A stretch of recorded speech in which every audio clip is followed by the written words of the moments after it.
नमस्कार दोस्तों, श्याम क्लास में आपका स्वागत है। मैं महेश कुमार। दोस्तों, अपना टॉपिक चल रहा है राजस्थान में अरावली पर्वतीय प्रदेश। अरावली पर्वतीय प्रदेश में अपन ने अरावली पर्वतीय प्रदेश के बारे में कहाँ से इसका उद्गम होता है, कहाँ तक ये फैली हुई है, राजस्थान के कितने जिलों में फैली हुई, इनके बारे में अपन ने विस्तार से बात कर ली। और इनकी प्रमुख चोटियाँ कौन कौन सी थी, सबसे ऊंची चोटी कौन सी है, सबसे छोटी चोटी कौन सी है, उनके बारे में अपन ने विस्तार से बात कर ली। आज बात करेंगे अपन अरावली पर्वतमाला को राजस्थान में कुल 3 भागों में बांटा गया, यानी कि अरावली पर्वतमाला की कुल कितने उपखंड है। तो राजस्थान में अरावली पर्वतमाला के 3 उपखंड है, जिसमें उत्तरी अरावली, मध्य अरावली और दक्षिणी अरावली, ऐसी 3 अरावली पर्वतमाला है। तो देखो दोस्तों, अपन पहले बात करते हैं अरावली पर्वतमाला की कि जो अरावली पर जो पर्वतमाला है, ये अरावली पर्वतमाला 3 भागों में फैली हुई है और उनके अपन विस्तार से बात करते हैं दोस्तों।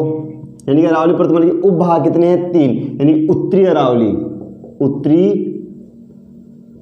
अरावली, उत्तरी अरावली, फिर उसके बाद में मध्य अरावली, मध्य अरावली, फिर उसके बाद में तीसरा इसका उपभाग कौन सा है, दक्षिणी अरावली।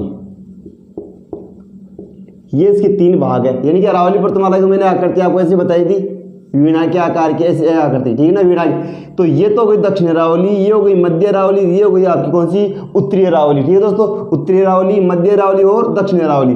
अब इनमें दोस्तों क्या है कि जो उत्तरी अरावली है ना, ये उत्तरी अरावली, ये उत्तरी अरावली उत्तरी भाग में, यानी कि जिसमें जयपुर आ गया, सीकर आ गया, अलवर आ गया, झुंझुनू आ गया, उसका आसपास का जो क्षेत्र है वो आता है उसमें उत्तरी अरावली में। मध्य अरावली में आपका अजमेर, अजमेर के बाद में भीलवाड़ा, भीलवाड़ा टोंक, और टोंक के बाद में नीचे आपका जो भीलवाड़ा, यानी कि यहाँ तक का जो क्षेत्र है ये मध्य अरावली में आता है। और बाकी का जो बच गया वो दक्षिणी भाग में आता है, जिसमें उदयपुर आ गया, डूंगरपुर आ गया, राजसमंद आ गया, ठीक है ना, चित्तौड़गढ़ आ गया। तो आसपास का जो क्षेत्र है वो किसमें आता है, दक्षिण अरावली में आता है। तो दोस्तों बात करते हैं पहले किसके बारे में, पहले सबसे पहले बात करते हैं उत्तरी अरावली के बारे में। उत्तरी अरावली में कौन कौन सी जो चोटियां है तो उनके बारे में बात करते हैं। सबसे पहले बात करते हैं जो उत्तरी अरावली है, इस उत्तरी अरावली में सबसे अधिक विस्तार कौन से जिले में है, तो उत्तरी अरावली में सर्वाधिक विस्तार जयपुर जिले में है। और इसकी प्रमुख जो चोटी है, एक तो है बैराट की पहाड़ी, प्रमुख पहाड़ी कौन सी इसकी, एक तो बैराट की पहाड़ी। बैराट की पहाड़ी कहाँ है दोस्तों, सबको पता है बैराट की पहाड़ी कहाँ है, तो जयपुर में। इसके बारे में बात करती है बैराट की पहाड़ी से। यहाँ से एक नदी का उद्गम होता है जिसका नाम है आपका कौन सी, राजस्थान में बाणगंगा जो नदी है, बाणगंगा नदी का उद्गम कहाँ से होता है, बैराट की पहाड़ी से होता है दोस्तों। फिर उसके बाद में अगली जो पहाड़ी है यहाँ, इसकी अगली पहाड़ी है रघुनाथगढ़, रघुनाथगढ़, रघुनाथगढ़ की पहाड़ी। ये रघुनाथगढ़ की पहाड़ी कहाँ है, तो सीकर में दोस्तों, कहाँ है, सीकर में है। और उत्तरी अरावली की सबसे बड़ी या सबसे ऊंची, उत्तरी अरावली की सबसे ऊंची चोटी कौन सी है, तो रघुनाथगढ़ की जो पहाड़ी है ये उत्तरी अरावली की सबसे ऊंची चोटी है, जिसकी ऊंचाई कितनी है, ये इसकी ऊंचाई है 1055 मीटर ऊंची। ठीक है, तो उत्तरी अरावली की सबसे ऊंची पहाड़ी या चोटी कौन सी है, तो रघुनाथगढ़ की जो पहाड़ी है उत्तरी अरावली की सबसे ऊंची पहाड़ी है, ठीक है ना, सबसे ऊंची चोटी है। और उत्तरी अरावली का सर्वाधिक विस्तार कौन से जिले में है, तो जयपुर में है, जबकि सबसे ऊंची चोटी कौन सी है, तो रघुनाथगढ़ की पहाड़ी जो सीकर में है। फिर उसके बाद में आगे खंडेला की पहाड़ी कौन सी है,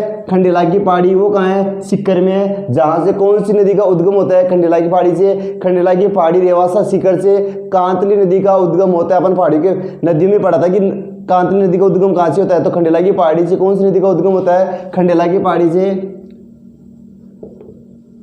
खंडेला की पहाड़ी से तो खंडेला नदी का उद्गम होता है। और इस खंडेला पहाड़ी के पास में रेवासा सीकर से, रेवासा सीकर से, ठीक है ना, रेवासा की पहाड़ी से कौन सी नदी का उद्गम होता है, तो कांतली नदी का उद्गम होता है, ध्यान रखना दोस्तों। फिर उसके बाद में आगे हर्ष की पहाड़ी, वो भी कहाँ है, सीकर में है। फिर उसके बाद आगे है मालखेत की पहाड़ी, वेरी मोस्ट है मालखेत, मालखेत की पहाड़ी दोस्तों। ये मालखेत की पहाड़ी प्रमुख रूप से कहाँ है, सीकर जिले में। अब देखो इनकी विशेषता क्या है मालखेत की, सीकर जिले में नहीं, शेखावाटी में जितनी भी जो पहाड़ी है ना, शेखावाटी में, शेखावाटी में, शेखावाटी, शेखावाटी, शेखावाटी की जो पहाड़ियां ना उनको स्थानीय भाषा में किस नाम से जाना जाता है, ये प्रश्न आया हुआ है दोस्तों कि शेखावाटी की पहाड़ियों को या सीकर की पहाड़ियों को स्थानीय भाषा में किस नाम से जाना जाता है, तो मालखेत की पहाड़ी के नाम से जाना जाता है। और ये भी आ सकता है कि मालखेत की पहाड़ी कहाँ है, तो सीकर में, कहाँ दोस्तों, सीकर में है। फिर उसके बाद में आगे उदयनाथ की पहाड़ी, उदयनाथ, उदयनाथ की पहाड़ी, ये उदयनाथ की पहाड़ी कहाँ है, तो अलवर में है, कहाँ है दोस्तों, अलवर में। अब इस पहाड़ी की विशेषता क्या है, इस पहाड़ी से एक नदी का उद्गम होता है उदयनाथ की पहाड़ी थानागाजी के निकट से। मैंने बताया था जब नदियां पढ़ाई थी उसमें बताया था कि उदयनाथ की पहाड़ी थानागाजी से कौन सी नदी का उद्गम होता है दोस्तों, तो उदयनाथ की पहाड़ी से नदी का उद्गम होता है रूपारेल नदी का। कौन सी नदी का उद्गम होता है दोस्तों, रूपारेल नदी का उद्गम होता है। फिर उसके बाद में आगे काकीनाडा की पहाड़ी, ठीक है ना, काकीनाडा की पहाड़ी, ठीक है, तो वो काकीनाडा की पहाड़ी जिसे काकनवाड़ी के नाम से भी जाना जाता है, तो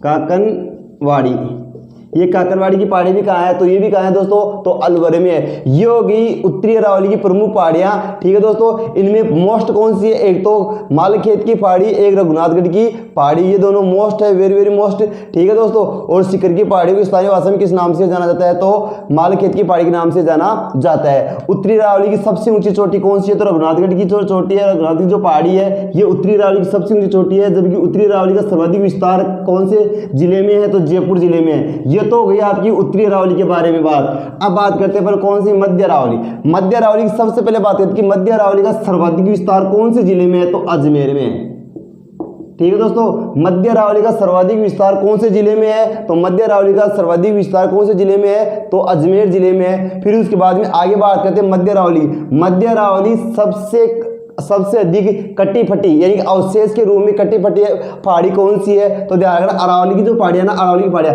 जिसमें उत्तरी अरावली, मध्य अरावली और दक्षिण अरावली होगी। इन तीनों में से मध्य अरावली सबसे अधिक कटी फटी अरावली है, ठीक है ना, अवशेष के रूप में नहीं, छोटे छोटे टुकड़े हैं इनके, तो मध्य अरावली सर्वाधिक कटी फटी अरावली है। इसका सर्वाधिक विस्तार कौन से जिले में है, अजमेर में है। जबकि मध्य अरावली की सबसे ऊंची चोटी कौन सी है, तो तारागढ़ की जो पहाड़ी है, तारागढ़ की जो पहाड़ी है, कौन सी पहाड़ी है, तारागढ़, तारागढ़। ये तारागढ़ कहाँ पड़ता है, तो अजमेर में पड़ता है। तारागढ़ की पहाड़ी, ठीक है, ये मध्य अरावली की सबसे ऊंची चोटी है जिसकी ऊंचाई कितनी है, 873 मीटर ऊंची। कितनी है दोस्तों, 873 मीटर ऊंची है, ये मध्य अरावली की सबसे ऊंची चोटी है। फिर उसके बाद में दूसरी है, तारागढ़ की पहाड़ी के बाद में दूसरी चोटी है कौन सी, जहां से नदी का उद्गम होता है। कौन सी नदी का उद्गम होता है, जो लूनी नदी है, लूनी नदी का उद्गम वहां से होता है, तो नाग पहाड़ी से होता है दोस्तों। कहां से होता है, नाग पहाड़ी से। नाग पहाड़ी से कौन सी नदी का उद्गम होता है, तो लूनी नदी का होता है। तो नाग पहाड़ी कहाँ है, अजमेर में। तारागढ़ की पहाड़ी भी कहाँ है, अजमेर में है। फिर उसके बाद में मेरवाड़ा की पहाड़ी, मेरवाड़ा की पहाड़ी, ये मेरवाड़ा की पहाड़ी भी कहाँ है दोस्तों, तो अजमेर में है। ये हो गई किसके बारे में, मध्य अरावली के बारे में। मध्य अरावली सर्वाधिक कटिपटी अरावली है, मध्य अरावली का सर्वाधिक विस्तार अजमेर में है, ठीक है दोस्तों। फिर उसके बाद में तारागढ़ की पहाड़ी, इसकी सबसे ऊंची चोटी है जिसकी ऊंचाई कितनी है, 873 मीटर ऊंची है। फिर उसके बाद में नाग पहाड़ी जो कहाँ अजमेर में है, यहाँ से लूनी नदी का उद्गम होता है। फिर उसके बाद में मेरवाड़ा की पहाड़ी वो कहाँ है, तो अजमेर में। ये हो गया आपकी मध्य अरावली। अब बात करते हैं सबसे वेरी मोस्ट है आपकी कौन सी, दक्षिणी अरावली। दक्षिणी अरावली यानी कि सर्वाधिक, अरावली पर्वतमाला का सर्वाधिक विस्तार कहाँ स्थित है, यानी कि अरावली पर्वतमाला का सर्वाधिक विस्तार कौन सी दिशा में है, तो दक्षिणी अरावली में सर्वाधिक विस्तार है अरावली पर्वतमाला का। जबकि अरावली पर्वतमाला का सर्वाधिक विस्तार कौन से जिले में है, अगर जिले की बात करें तो जिला तो आएगा आपका कौन सा, उदयपुर, ठीक है दोस्तों। उदयपुर जिले में अरावली पर्वतमाला का सर्वाधिक विस्तार है, जबकि अजमेर जिले में अरावली पर्वतमाला का सबसे कम विस्तार है, ठीक है। मध्य अरावली सबसे कम कटिपटी है, अवशेष के रूप में, जबकि दक्षिण अरावली का सर्वाधिक विस्तार है, ठीक है दोस्तों। सर्वाधिक विस्तार में कौन सी फैली हुई है, तो दक्षिण अरावली फैली हुई है। अब दक्षिण अरावली में प्रमुख जो चोटियां हैं उनके बारे में एक बार मैं नाम बोल रहा हूं, फिर उसके बाद में विस्तार से बात करेंगे। जैसे गुरु शिखर जो कहाँ है, सिरोही में है, ठीक है ना। गुरु शिखर, इसे संतों का शिखर के नाम से भी कर्नल चोर ने कहा था, ठीक है। गुरु शिखर कहाँ है, सिरोही में स्थित है। अरावली पर्वतमाला की सबसे ऊंची चोटी कौन सी है, तो गुरु शिखर है दोस्तों। प्रमुख चोटी कौन सी है, तो गुरु शिखर। दक्षिण अरावली की कौन सी है, तो गुरु शिखर। गुरु शिखर सिरोही में है, ठीक है, और इसकी ऊंचाई है 1722 या 27 मीटर ऊंची है। ये अरावली की भी सबसे ऊंची चोटी है, जबकि दक्षिण अरावली की भी क्या है, सबसे ऊंची चोटी है। मध्य भारत की सबसे ऊंची चोटी कौन सी है, तो ये गुरु शिखर ही है मध्य अरावली की, ठीक है ना। सॉरी, दक्षिण अरावली की जो सबसे ऊंची चोटी है, अरावली पर्वतमाला की सबसे ऊंची चोटी कौन सी है, गुरु शिखर। ये संपूर्ण भारत की जो मध्य में स्थित सबसे ऊंची चोटी कौन सी है, तो सबसे मध्य में स्थित चोटी कौन सी है आपकी, तो गुरु शिखर है जो सिरोही में है। फिर उसके बाद में शेरगढ़ दरगाह, उनके बारे में मैंने विस्तार से आपको पहले बता दिया था। अब बात करते हैं फिर उसके बाद में दक्षिण अरावली।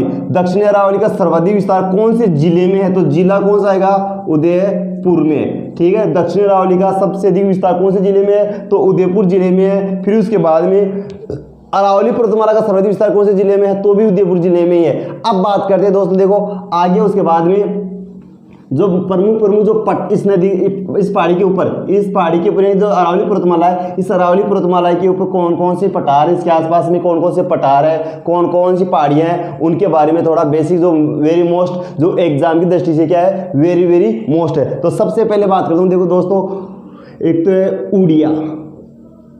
उड़िया का पठार। दोस्तों वेरी मोस्ट है, बार बार प्रश्न पूछा गया है उड़िया के पठार के बारे में कि उड़िया का पठार कहां पर स्थित है। तो उड़िया का पठार स्थित कहां पर है, तो उदयपुर में। कहां है दोस्तों, उदयपुर में स्थित है, सॉरी ठीक है। उड़िया का पठार कहां है, सिरोही में। कहां है दोस्तों, सॉरी कहां है, सिरोही में। उड़िया का पठार कहां है, सिरोही जिले में है, सिरोही में। ये राजस्थान का सबसे ऊंचा पठार है। उड़िया का पठार राजस्थान का सबसे ऊंचा पठार है। प्रश्न पूछा जाता है कि राजस्थान का सबसे ऊंचा पठार कौन सा है, तो उड़िया का पठार राजस्थान का सबसे ऊंचा पठार है। कहां है, सिरोही में। इसकी ऊंचाई कितनी है, तो 1360 मीटर ये ऊंचा है। कितना है दोस्तों, 1360 मीटर ऊंचा है राजस्थान का सबसे ऊंचा पठार, ठीक है। और भारत का सबसे ऊंचा पठार, विश्व का सबसे ऊंचा पठार कौन सा है, पामीर का पठार, ठीक है। पामीर का पठार विश्व का सबसे ऊंचा पठार है। राजस्थान का सबसे ऊंचा पठार कौन सा है, तो उड़िया का पठार है। फिर उसके बाद आगे बात करते हैं, राजस्थान का दूसरा सबसे ऊंचा पठार है माउंट आबू का पठार। दूसरा सबसे ऊंचा पठार कौन सा है, तो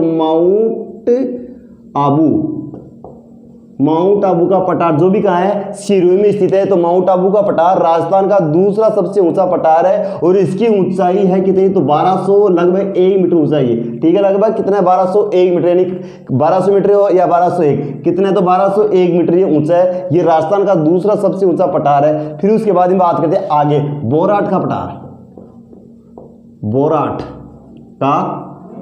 पठार।